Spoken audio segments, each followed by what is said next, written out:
Bonjour, Monsieur Abdoulaye Sako. Bonjour.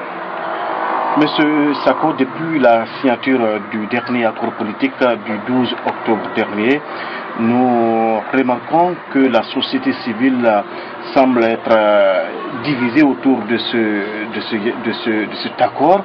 Quelle est la position du Conseil de votre structure? Ok, merci d'abord par rapport à la question. Je crois que la société civile, il y a eu toujours un débat autour de ces accords. Même d'abord, le statut de la société civile en tant qu'observatrice à ces dialogues n'était pas apprécié de tout le monde, pour deux raisons. La première raison, d'abord, la question des élections communales ou locales n'était pas seulement à l'apanage au vu de la loi des partis politiques. Le citoyen simple aussi est intéressé s'il faut passer les élections locales. Et deuxièmement, la question d'indemnisation aussi. Il n'y a pas une autre entité sociale ou politique dans le pays qui peut être plus intéressée à cela plus que la société civile. Vous comprendrez par là que ces dialogues-là n'étaient pas comme les autres dialogues. Ces dialogues intéressaient le citoyen en tant que simple citoyen d'abord, avant d'être, s'il faut, militant politique. Donc, la société civile ne doit pas être là simplement au titre d'observatrice pour ouvrir la bouche et voir les politiques décider comme bon les semble. C'est la première ratée que nous avons pu enregistrer au niveau de la participation de la société civile à ces accords. Le deuxième niveau également, comme je l'ai si bien dit, ça a été soumis à débat. Il y a certains qui ont estimé que lorsque nous avons compris que les accords avaient, s'il faut, la prétention de retirer aux citoyens son droit de se porter au niveau des élections, au niveau des quartiers et des districts, simplement dans son statut de citoyen et non son statut de militant politique. Nous avons constaté que les accords tendaient à lui retirer cela à travers, s'il faut, un projet de loi au niveau de l'Assemblée. Et nous savons bien qu'au niveau de l'Assemblée, les élections législatives étaient restrictives pour les partis politiques seulement. Donc, c'est les politiques qui amènent des projets de loi aux politiques au niveau de l'Assemblée. Alors, le débat a été, est-ce que donner notre caution morale à une telle situation ne posait pas problème? Mais, comme c'est une question de démocratie, d'autres ont estimé de façon majoritaire au niveau de notre institution qu'il fallait vraiment apposer notre signature et peut-être revoir d'autres dimensions. Mais c'était vraiment signé aux réserves, c'était une sorte de peine perdue. Parce que moi je ne vois pas des députés au niveau de l'Assemblée qui auront le courage, qui auront, s'il faut, la responsabilité. En tout cas, depuis qu'ils sont là, je ne vois pas des actes posés en tant que législateurs en faveur des citoyens qui vont avoir le courage de dire une fois encore non à ce projet de loi qui modifiait la loi en faisant la restriction totale de la participation des citoyens au développement à la base. Voilà ce qui est en termes de ces accords. Et même, il semblerait aussi qu'il y ait un comité de suivi qui a été mis en place. La contradiction de la société civile, c'est ici que ça existe effectivement. Nous nous portons d'abord contre s'il faut quelque chose, et nous sommes aujourd'hui encore membres d'un comité de suivi sur la. C'est vrai, aujourd'hui, la société civile a besoin de revoir totalement sa façon de faire. La société civile a besoin d'avoir le courage. Et une fois encore, dire non, si il faut dire non pour l'intérêt du citoyen. Faire face, s'il faut, qu'en soit la gouvernance en telle, qu'en soit les questions, les politiques, de leur dire non pour le service du citoyen.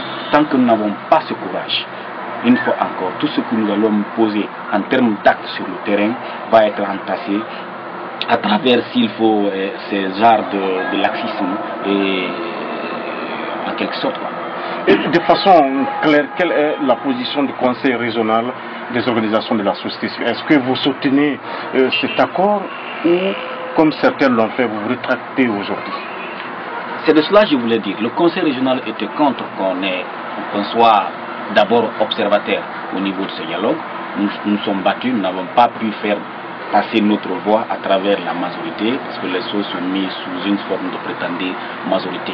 Et on a quitté là-bas, on est venu au niveau de la signature des accords.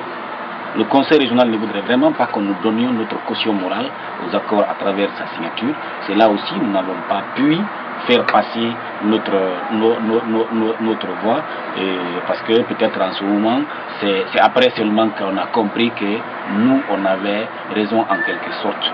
Mais au jour d'aujourd'hui, ce qui est plus important, il y a d'autres qui disent, nous avons signé les accords, nous ne pouvons pas signer et venir contre ça.